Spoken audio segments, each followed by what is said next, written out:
Hello बच्चों, let's see the question. So this is a statement type question. हमारे पास दो स्टेटमेंट गिवन है। स्टेटमेंट वन में हमारे पास है energy of the orbitals increases as 1s less than 2s is equal to 2p greater than 3p is equal to 3d is equal to 3d less than 4s is equal to 4p is equal to 4d is equal to 4f less than and so on। And statement two में हमारे पास है energy of the electron depends completely on the principal quantum numbers.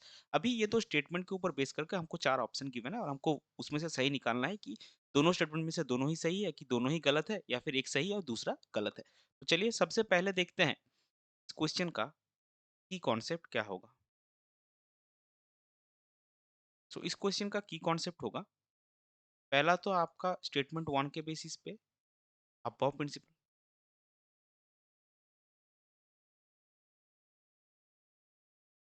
और दूसरा आपका होगा four theory. सो अभी देखिए यहाँ पे जो पहला स्टेटमेंट है उसके हिसाब से अगर हम देखेंगे तो energy of orbitals,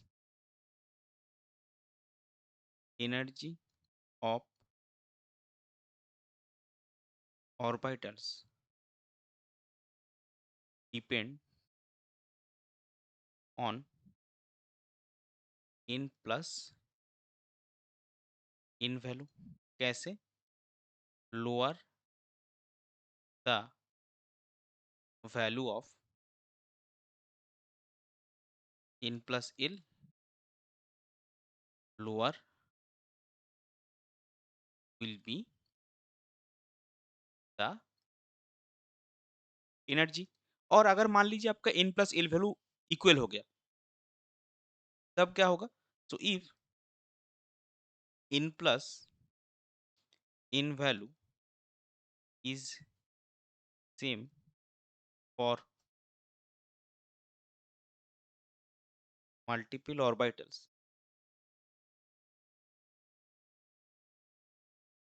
then the orbital with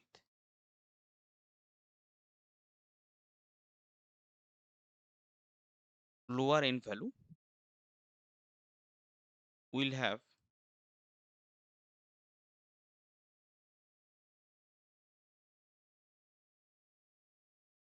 lower energy। The orbital with lower in value will have lower energy। तो अभी हम इसको एग्जांपल से देखेंगे। मान लीजिए हमने 1s 2s 2p 3s 3p 3d 4s यहाँ तक लिया है। तो अगर आप देखेंगे तो हम क्या सबसे पहले देखना है, हमको n plus L value. n plus L value अगर हम देंगे तो 1s के लिए n वैल्यू आपका 1, इसके लिए एल आपका 0, सो n प्लस एल आपका आएगा 1। सिमिलरली 2s के लिए एन वैल्यू 2, s के लिए l value 0, so n plus l आपका आएगा 2। 2p के लिए n value 2, l value 1, n plus l आपका आएगा 3। इन 3s के लिए आपका 3 प्लस 0, n प्लस एल आपका आएगा 3। 3p के लिए n का 3, p का 1, n प्लस एल आपका आएगा 4। 3d में आपका क्या आएगा 3, d के लिए आपका L value 2, 3 plus 2, n plus l आपका 5 आएगा। एंड 4s में n वैल्यू 4, s वैल्यू आपका 0, सो n प्लस एल आपका आएगा 4। अभी अगर हम एनर्जी ऑर्डर देखेंगे,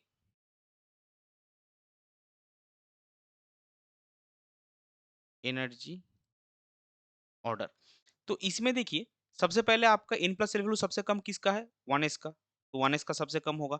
देन आपका 2s का है, 2s। अभी अगर आप 2p और 3s में देखेंगे दोनों का ही n plus L value same है। तो हमने क्या बोला था कि अगर हमारा n plus n value equal होता है या सेम होता है तो जिसका n वैल्यू कम होगा उसका एनर्जी कम होगा। सो 2p और 3s में किसका n वैल्यू कम है? ऑब्वियसली 2p का। सो 2p का एनर्जी 3s से कम होगा, 3s। देन आप देखिए 4 कि 3p का है 4s का है, सो 3p का इन वैल्यू कम है तो उसका एनर्जी कम होगा। देन 4s और इन प्लस एल वैल्यू ज्यादा होने के कारण 4s से 3d का एनर्जी 4s से ज्यादा होगा, एंड सो ऑन, ये चलता जाएगा। तो जो स्टेटमेंट वन हमको गिवन है, ये वाला जो सीक्वेंस एनर्जी ऑर्डर जो गिवन है ये गलत है। सो हम क्या लिखेंगे? Statement 10, statement one is incorrect. और दूसरा स्टेटमेंट जो क्या गिवन है, that energy of the electron depends completely on the principal quantum number. So ये बोर थ्योरी से हमको पता चलता है that energy of electron is given as E is equal to minus 13.6 electron volt into Z square minus n square. यहाँ पे Z आपका क्या है?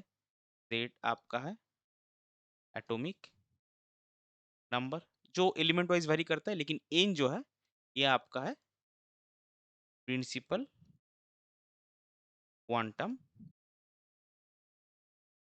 नंबर।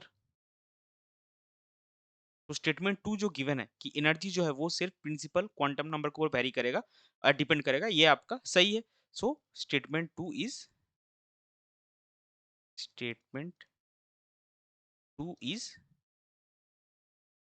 करेक्ट। सो हमारा फाइनल हमको क्या मिला? फाइनली हमको मिलेगा that statement 1 is incorrect but statement 2 is correct। So ये हो जाएगा आपका करेक्ट फाइनल आंसर, जो कि देखिए ऑप्शन 4 में गिवन है that statement 1 is incorrect and statement 2 is correct. So इस पर्टिकुलर क्वेश्चन के लिए आपका करेक्ट फाइनल आंसर हो जाएगा option 4। I hope you understood it well. Best of luck. Thank you.